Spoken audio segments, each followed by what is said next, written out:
For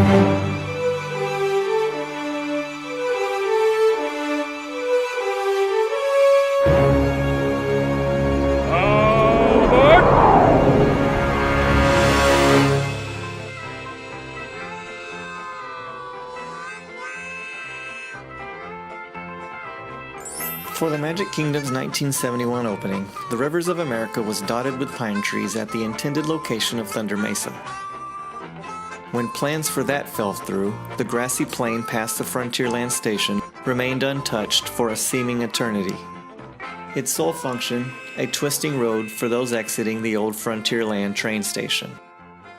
Thunder Mesa was ultimately deemed to be too expensive at a time where limited money was being spread around to countless other projects such as Space Mountain, the Pirates of the Caribbean ride, and the design and building of Epcot Center. This doesn't mean that Davis's mark can't be found all over Frontierland. Although he retired in 1979, before both of Frontierland's iconic mountains opened, without Davis, neither would likely exist today. It wasn't until the success of Disneyland's Matterhorn bobsled that Walt began to believe that thrill rides had a place in his park. Although the Matterhorn opened years before the Magic Kingdom was built, a thrill ride still did not make it into the Magic Kingdom's opening day offerings.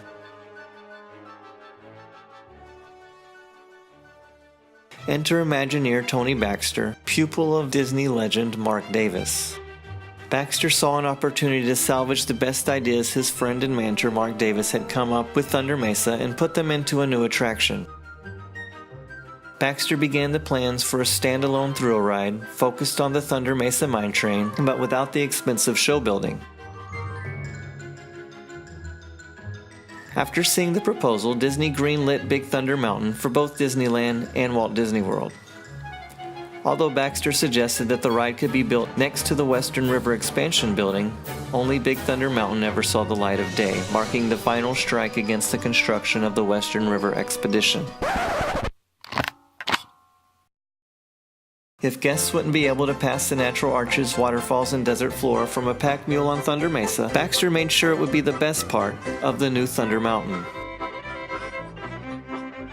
It took almost a decade after Marc Davis's original proposal for Thunder Mesa's runaway mine train before Big Thunder Mountain Railroad carried its first rider.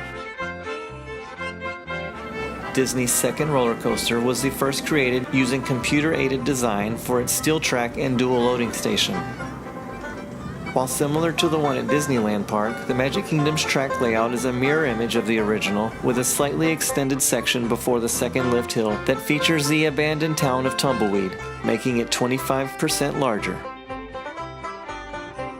Its 2,780-foot track length takes up approximately 2.5 acres of land, just 2% of the total Magic Kingdom park. The Magic Kingdom's 3.5-minute adventure begins as riders are zipped into darkness to the first of 3 lift hills.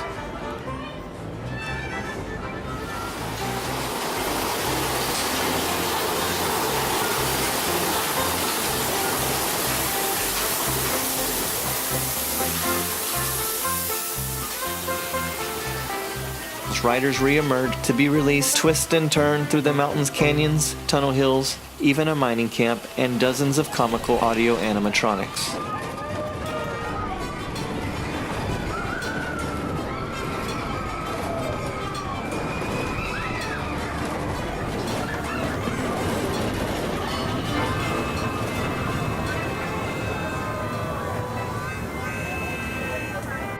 Opened in Disneyland in 1979, resembling the rounded features and muted colors of the Bryce Canyon Hoodoos in Utah,